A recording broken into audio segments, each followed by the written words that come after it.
Okay. Go ahead, Michael. Okay.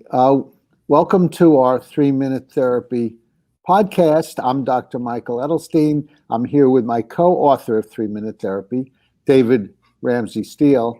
And today we're going to be discussing the question, can you change your personality? So I'd like to start with the definition of personality from the dictionary, and it says the combination of characteristics or qualities that form an individual's distinctive character. So I think there are ways to change certain of your qualities in your personality.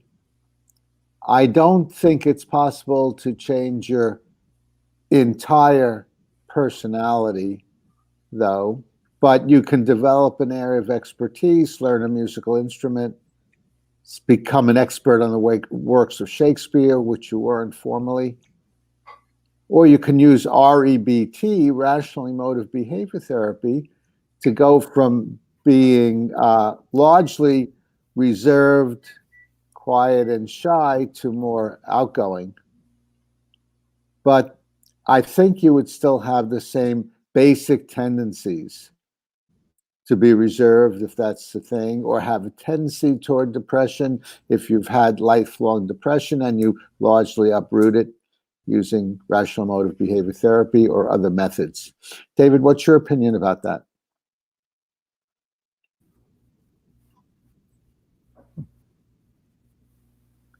Hello, David. Well, I agree with you. I think that personality. Yes, hello?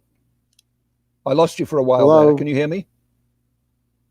Yep. Can you hear me? Okay, good. Yes, I can hear you. I think that... okay, so can I speak? Yes, I think hear you. You can speak.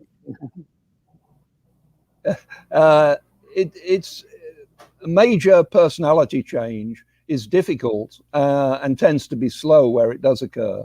And there are limits to it, I think. Now, one way that the personality can change, either suddenly or gradually, very significantly, is by brain damage.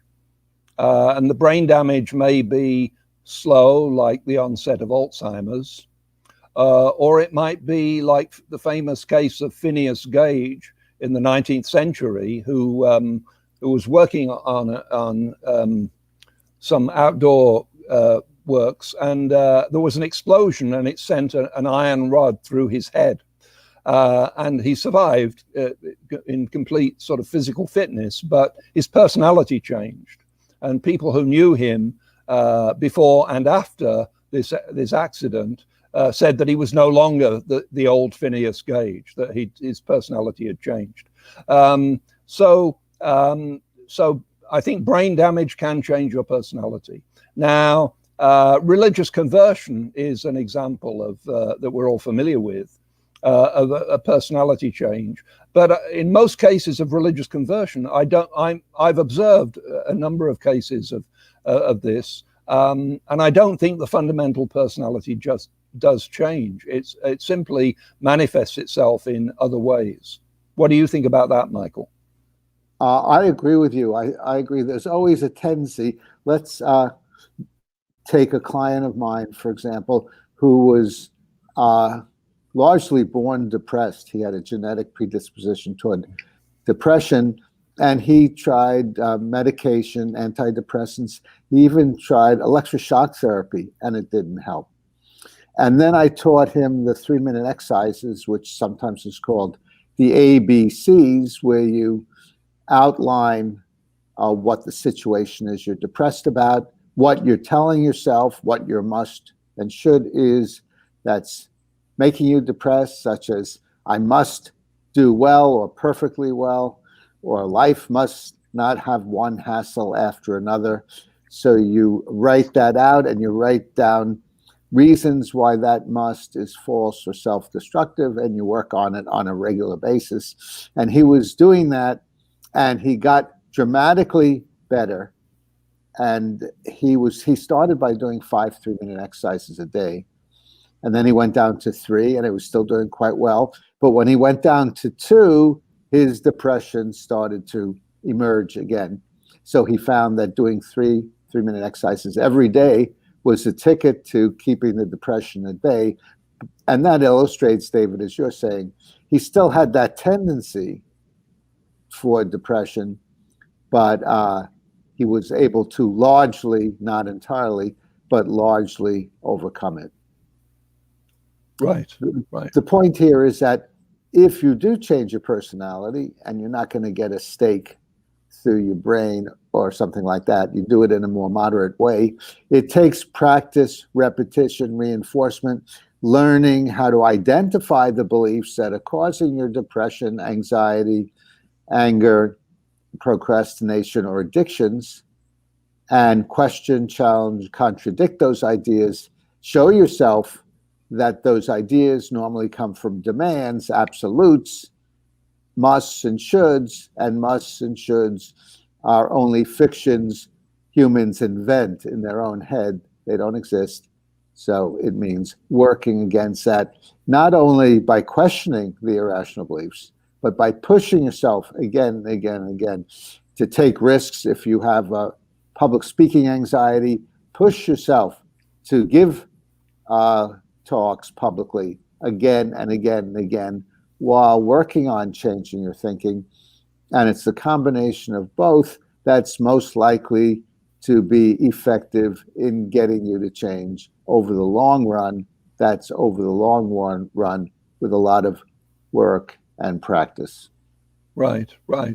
Well, that chimes with my experience. I think I'm naturally a shy person and afraid of social interactions. I think there's a genetic predisposition in me to be like that. And I have taken steps throughout my life to try and combat it, some more successful than others. But as I think you would agree, in such cases, you can overcome it to the extent that you can perform. But it's a bit of an effort. It's always that bit of an effort. Whereas there are some people who, for genetic reasons, never have that anxiety, and they find it puzzling when you explain to them that there is such a thing as that social anxiety, and they don't have to make that effort. So the thing is, there are things about your personality that you can learn how to handle, but they don't completely go away. That's my experience. Yes, and I agree with that. Another interesting aspect of this is that if you have certain proclivities, say positive proclivities, and I have a friend who's just naturally musically talented and a comfortable actor and performer, yet he never practiced it, worked at it, so he never developed it really beyond entertaining some friends. And that was pretty much it. So even if you have certain positive characteristics, if you want to get really good at it, again, it takes work and practice to improve. And then usually to stay improved or stay at the level that you attained, because our brains get rusty. That's not the technical term, but it's sort of like that. We begin to lose a lot of our special abilities if we don't work at it and practice.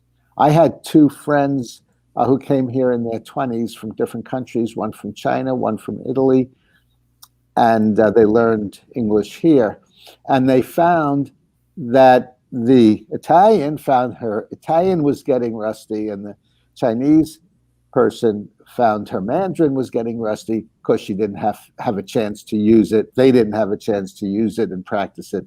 And so even in that case, when it's natural at first, it takes repetition and practice to stay good at it. Right. Did you have any final words about this? Well, reading stuff that I've seen people who talk online about personality change, I noticed that many of them talk as though personality change is an end in itself. That somebody wakes up one day and says, I'd like to change my personality. But in practice, that's not the case. In practice, we have problems. These problems cause us a certain amount of discomfort, and we try to rectify these problems. And that may involve changing our habits, changing our dispositions, and so on. So personality change in that sense can be achieved within limits. But it's not the goal of the exercise. It's not. I'd like to be like somebody totally different. That doesn't seem like a serious goal. It seems pretty trivial to me. But how can I teach myself to speak in public without feeling awful? That is a sensible goal, and it is achievable. Yes, and but what is your objection to saying I'd like to be like this John Gielgud, a great Shakespearean actor, and have that as something to work toward? I don't have any objection to it. It just seems to me that it's not the way most people come at this problem. That there may be people who do. Good luck to them. But I think most people, they just have something that is inconveniencing them and causing them a certain amount of distress, and they would like to change their typical patterns of behavior so that they can combat this problem, and that will lead to a kind of change in their personality, although not a total transformation. So I just think that the idea that personality change is an end in itself is something that applies to only very few people. I see. Right. Yes. Okay. Very good. I had no more to add to that. Did you, David? No, I've said all. I've unpacked all my wisdom on this topic. Okay. So I'd just like to conclude with a little post introductions. And I'm Dr. Michael Edelstein. I'm a clinical psychologist. I have 40 years experience helping people with rational emotive behavior therapy. I trained with Albert Ellis, who devised this approach. And you can find my practice link and our book, 3-Minute Therapy, that David and I wrote, in the description below. Did you want to say something about yourself, David? No. I'm so modest and self-effacing that I'll pass up on this. Exactly. And I'd also like to thank Chris Rossini, who has always a great help on the technical aspects of our broadcast.